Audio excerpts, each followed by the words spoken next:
প্রিয় দর্শক, আসসালামু আলাইকুম।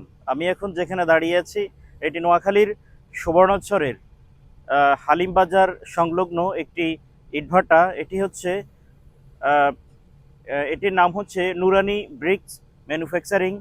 এই ইটভাটাটি হচ্ছে হালিম বাজার সংলগ্ন, অর্থাৎ সুবর্ণচর উপজেলা পরিষদের একটু উত্তর পাশে, রাস্তার পূর্ব পাশে, এবং এই দিক থেকে যে রাস্তা রয়েছে পূর্ব পশ্চিমে রাস্তার পাশেই দুই পাশে যে এই ব্রিক ফিল্ডস আপনারা দেখতে পাচ্ছেন, এই ভাঙা অংশ এটি আজকে প্রশাসনের মাধ্যমে অভিযান চালিয়ে, বিশেষ করে পরিবেশ অধিদপ্তরের মাধ্যমে আজকে একটু পূর্বে এখানে অভিযান পরিচালনা করা হয়েছে এবং এখানে একটু ভাঙা হয়েছে।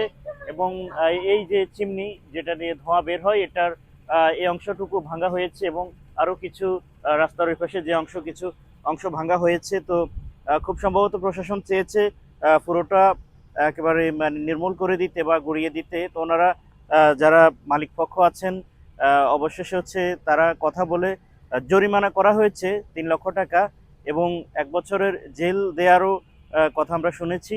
তো ওনারা ওনারা বলছে এটি দ্রুত বন্ধ করে দিবেন, একদম একেবারে সরাসরি ওনাদের কার্যক্রম বন্ধ করে দেবেন।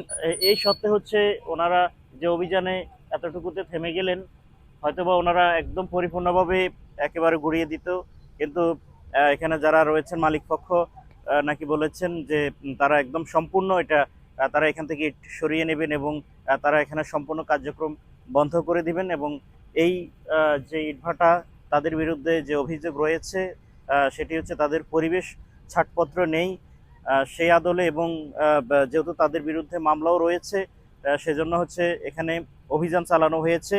এই অভিযান সুবর্ণচরের আরও যে সকল ব্রিকফিল্ড রয়েছে যেগুলো অনুমোদনহীন, সেখানেও অভিযান চালানো হবে বলে আমরা আহ, খবর পেয়েছি। তো যেগুলো হচ্ছে আসলে এভাবে যেগুলো অনুমোদনহীন, সেগুলো অবশ্যই সেগুলোকে আইনের আওতায় আনতে হবে, এটা আমরা দাবি করি।